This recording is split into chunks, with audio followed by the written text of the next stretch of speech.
बिस्मिल्लाहिर्रहमानिर्रहीम। इंडिया में जारी G20 कॉन्फ्रेंस का आज दूसरा रोज़ है।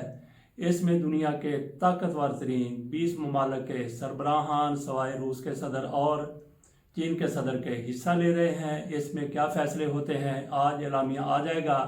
क्या एलामिया मुश्तरका होगा, सबके साइन होंगे, ये भी एक बहुत बड़ा सवाल है। इसके अलावा पाकिस्तान में जिस तरह की सूरत हाल है, सियासी हालात हैं, इन सब के बारे में गुफ्तगू करने के लिए चलते हैं लंदन में खालिद चलौदी साहब के पास। उनसे पाकिस्तान की सियासत के बारे में, इमरान खान के साथ क्या इस्टेब्लिशमेंट की कोई बात हो रही है, कोई राब्ते हो रहे हैं, अगर हो रहे हैं तो मामलात कहाँ तक पहुँचे हैं, खालिद चलौदी साहब से पूछते हैं। जनाब खालिद चलौदी साहब, कि जेल के अंदर ये बातचीत चल रही है इमरान खान के साथ, लेकिन वो बंदा नहीं मान रहा। उसे बड़ी कोशिश कर रही है एस्टेब्लिशमेंट के, जनाब आप इलेक्शन में आ जाएं, हम आपको मौका देते हैं, इतनी सीटें दे देंगे। वो कहते हैं फेयर इलेक्शन करवाएं, शफाफ इलेक्शन करवाएं, और जो अकाउंटेबिलिटी का है सारा सिलसिला वो भी होना चाहिए। जिसने लूटा है वो सारा खोना चाहिए। नहीं तो नहीं, क्या कहा नहीं, आपकी इतला के मुताबिक कितनी सीटें उनको ऑफर कर रहे हैं? ये उसको मेजोरिटी नहीं दे रहे हैं। अच्छा जी, वो चाहते हैं कि इतने हो गए, नीचा लगा रहा है, हुकूमत चलती रहे, मिला उन लोगों को मिला के, ये भी मिला के चलता रहे। और ये सिलसिला ऐसे ही चलता रहे, लेकिन वो नहीं मान रहा। ठीक है।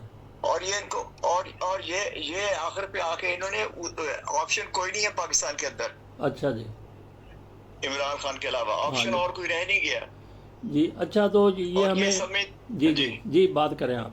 जी अच्छा, आर्मी चीफ साहब ने कहा जी कि पाकिस्तान में सरमायाकारी कर रहा है सऊदी अरब 25 अरब, मुत्तहिदा अरब अमारात 25 अरब, कतर 25 अरब, बहरीन 25 अरब डॉलर, 100 अरब डॉलर हो गया। और अभी तो आर्मी चीफ साहब से बंदा ये पूछे कि जनाब आइन में आपके इख्तियारात क्या हैं जी। आप ग्रेड 22 के या 21 के अफसर होते हैं आर्मी चीफ, और ये देखा जाए प्रोटोकॉल के लिहाज से डिफेंस मिनिस्टर, सेक्रेटरी डिफेंस के नीचे होते हैं आप। आपको किसने इख्तियार दिया है बाहर जाके आप ये फाइनेंस के लिए आप जो है ना काम करें जाके? पहली बात तो ये है। जहाँ तक मेरी याददाश्त है, मुझे अच्छी तरह याद है कि जनरल टिक्का खान जब आर्मी चीफ थे, उस वक्त तक ये सिलसिला बिल्कुल नहीं था, टोटली नहीं था।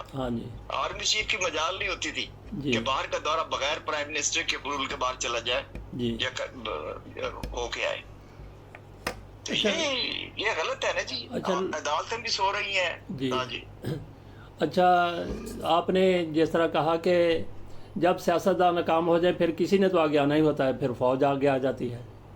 जब सियासतदान कुछ नहीं करने जी, फौज तो पहले सामने आई हुई है ना जी। वो तो एक हुकूमत चल रही है। नहीं, जो आपने कहा जी कि इनको किसने हक दिया या इख्तियार दिया, मैं उसकी बात कर रहा हूँ। जब सियासतदान नाकाम हो जाए फिर किसी ने तो आगे आना ही नहीं, मुईशत के संभालने के लिए या दीगर मामला को देखने।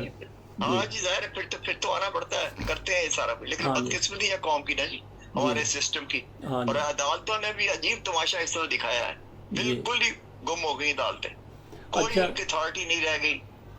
नहीं, अदालतों के साथ भी तो वही कुछ हो रहा है ना जो कुछ इमरान खान और उनकी पार्टी के साथ हो रहा है जी। अब बहुत गलत है ये सारा कुछ जी, ये होना ही नहीं चाहिए था। अच्छा, आपने एक तरफ बात की है कि आर्मी चीफ साहब उनको किसने इख्तियार दिया, दूसरी तरफ हमारे निगरान वज़ीर-ए-आज़म कह रहे हैं कि पाकिस्तान नए दौर में दाखिल हो रहा है। ये किस तरह से कह सकते हैं?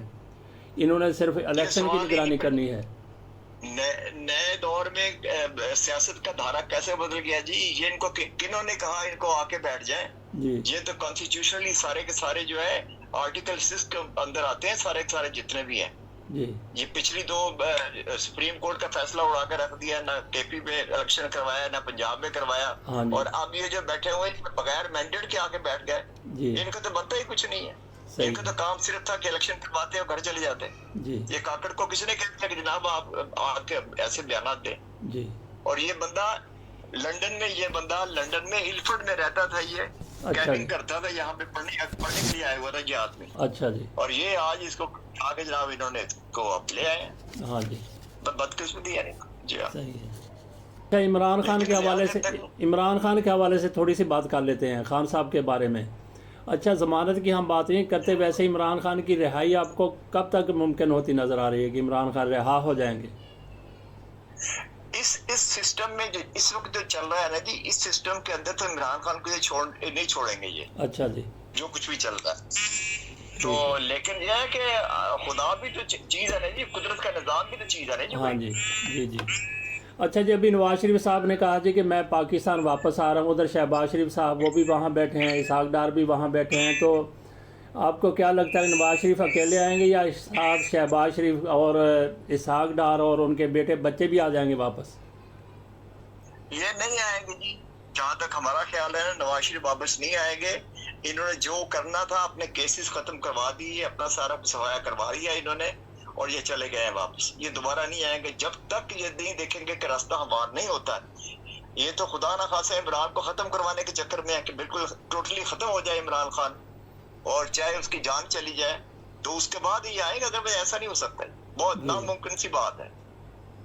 अच्छा, इमरान तो अब सामने आए, नवाज शरीफ के साथ तो 90 की दहाई में भी 2 दफ़ा हाथ हुआ, उसके बाद भी हाथ हुआ, तो क्या इनको पूरा फिर यकीन है उन लोगों के ऊपर जो इनको कहते हैं पाकिस्तान आ जाए, आपको कुछ नहीं कहा जाएगा? इन्होंने डील की हुई है जी, पहले जनरल बाजवा के साथ बैठ के डील हो चुकी है इनकी, पूरा इनका बन चुका हुआ है सारा चार्टर जितना भी था इनका। तो उसके थोड़ा सा आके अभी ये लोगों को ड्रामा करेंगे कि जो उनके खिलाफ भी केस, इनके खिलाफ भी केस, लेकिन ये नहीं चलेगा सिलसिला, ये लंबा अरसा नहीं चलेगा। अच्छा, ये इलेक्शन आपको होते नजर आ रहे हैं 90 दिन में, या जैसे फरवरी में कह रहे थे कि फरवरी में इलेक्शन हो जाएंगे, वाकई नजर आते हैं आपको इलेक्शन होते? इलेक्शन इस सिस्टम में नजर नहीं आ रहा है जी, जो सेटअप है ना इनका, इसमें नजर नहीं आ रहा है। ठीक है, जब तक कोई मेजर चेंज ना आए मुश्किल है। और दूसरी बदकिस्मती ये है कि आपने अमेरिकन एम्बेसडर का रोल देख लिया आपने, कि इलेक्शन कमीशन को मिलने चला गया, आईजी पंजाब को मिलने चला गया। ये कभी ऐसे हुआ है कि बगैर मुल्की सफारतकार जो है, बगैर उसकी परमिशन के फॉरेन ऑफिस की, उनके मुताबिक चलते हैं, साथ उनका फॉरेन ऑफिस का आदमी होता है। तो ये पूरे मुल्क के अंदर आजादी है अमेरिकन सफीर को। बरतानवी जो हाई कमिश्नर आई है यहाँ पे नई, जी जी, वो भी उन मुल्कों में रह चुकी हैं जिन मुल्कों में ये अमेरिकी सफीर भी सर्व कर चुके हैं। और उन मुल्कों की हालत आप देख लीजिए, यमन है, लीबिया है, शाम है, इराक है, अफगानिस्तान है, इन लोगों में ये सारी डिप्लोमेट रह चुके हैं। अच्छा, आपने ये कहा, बड़ी चीज जी जी, अच्छा आपने कहा जी कि कभी पाकिस्तान में ऐसा नहीं हुआ कि बरतानवी सफ़ीर या कोई गैर मुल्की सफ़ीर हाई कमिश्नर इस तरह से मुलाकातें करे। अभी चंद महीने पहले की बात है कि अमेरिकी सफ़ीर और दीगर उनके सफारतकार पाकिस्तान में वो शहबाज शरीफ से मिलते थे, मरियम नवाज से मिलते थे, और राजा रियाज के साथ भी उनकी मुलाकातें होती थी। ये तो पहले से मिसाल एक है। मैंने बात अभी तो जो ब्रिटिश हाई कमिश्नर है ना जी, नई जो आई है, वो तो अभी आई है ना जो मैं बात कर रहा हूँ अमेरिकन सफीर की। अमेरिकन सफीर जो है वो जाके आपके पंजाब के आईजी को मिला है, चीफ इलेक्शन कमिश्नर को मिला है, सियासतदानों से चलो इनकी मुलाकातें होती हैं, हो जाता है ये कि इनका एक होता है। तो लेकिन ये है कि ये जो आपके इंतजामी अमूर में दखल देना बाहर के एम्बेसडर्स का, ये सबसे बाहर बात है। ये क्या एजेंडा है? हाँ, नहीं, दखल तो पहले भी देते होंगे, लेकिन इस तरह से खुल के पहले कभी नहीं देखा जी, खुले आम ऐसे नहीं होता था। जी जी। तो इससे क्या करना चाहते हैं पाकिस्तान के साथ? ये पाकिस्तान का जनाब, ये आपका एक्ट में प्रोग्राम रोल बैक करवाएंगे। अच्छा, इनकी पूरी कोशिश है। और आप G20 की जो कॉन्फ्रेंस हो रही है इंडिया के अंदर, इसके बाद देखेंगे बहुत बड़ी चेंज आएगी खित्ते के अंदर। अच्छा जी, बहुत बड़ी, हाँ जी, चेंज आएगी। नहीं, वो पाकिस्तान के हवाले से मुस्बत भी हो सकती है, नहीं हो सकती? जो चेंज आएगी पाकिस्तान के हवाले से मुस्बत हो सकती है। पाकिस्तान के खिलाफ महाज कायम कर रहे हैं जी, पूरी तरह ये गिरौह पूरा कर रहे हैं पाकिस्तान।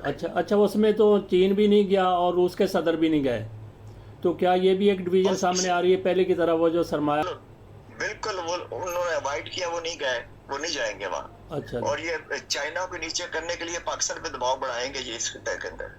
अच्छा, पूरा ऐसे ही लग रहा है। ये फिर 2 ब्लॉक बनते हुए नज़र आ रहे हैं। एक तो इनका इंडिया हो गया, अमेरिका हो गया, इसराइल हो गया, इस तरह के दूसरे ममालिक हो गया, और उनके मुकाबले में फिर रूस हो गया, चीन हो गया, पाकिस्तान उसमें शामिल हो सकता है, ईरान शामिल हो सकता है उसमें। बिल्कुल बनना चाहिए, पाकिस्तान का ब्लॉक अब बनना चाहिए चाइना के साथ, टर्की के साथ सारा मिलके, क्योंकि इंडिया को इन्होंने बहुत फ्री हैंड दे दिया हुआ है। अच्छा जी, इंडिया को बहुत ऊपर तक ले गए हैं। ठीक है। ये ऐसे ये मजाक नहीं है कि ये G20 की कॉन्फ्रेंस इंडिया में होना, ये आप बड़ा कुछ होना रहना चाहिए आपको पाकिस्तान को। सही है। और बहुत ज्यादा इनको चाहिए कि ऐसा स्टेट्समैन पाकिस्तान में लाए जो इमरान खान जैसा को। जी। ये इमरान खान को भी मौका है, ये ले, ये और कोई हल नहीं है। ठीक है। अच्छा, अच्छा, ये बात का रोग नहीं है ना नवाज शरीफ के, ना इसके जरदारी के, ना और बिलावल के, ना मरियम के। प्रेसिडेंट RFLV बुरे तरीके से शिकंजे में आ चुके हैं। आप देखें ना कि चौधरी फजल लाई होते थे भुट्टो के दौर में, तो दीवारों पे लिखा हुआ था कि सदर को आजाद करो। अब ये जो डॉक्टर RFLV जो है, ये अपने अख्तियारात इस्तेमाल नहीं कर रहे। इनको चाहिए था कि चीफ जस्टिस के साथ बैठ के कोई अपना कॉन्फ्रेंस करते, कोई लाएमल तैयार करते। आखिर आपके देखे ना पाकिस्तान के अंदर सदर पाकिस्तान जो होते हैं सुप्रीम कमांडर होता है जी, तो आपने कोई कर ही नहीं रहे अपना, बिल्कुल ही नहीं। जी नहीं, यही मैंने सवाल किया क्या वो कंप्रोमाइज हो गए हैं? चलो मेरी सदारत चलती रहे, उनकी तो मुद्दत वो खत्म हो गई। नहीं, कंप्रोमाइज मेरा ख्याल है कंप्रोमाइज उन्होंने नहीं किया है, लेकिन यह है कि वो बस वो उनका बस नहीं चल रहा है, निजाम के आगे बिल्कुल बेबस हो गए वो। जी चलो, निजाम ने उनको बिल्कुल कर दिया है।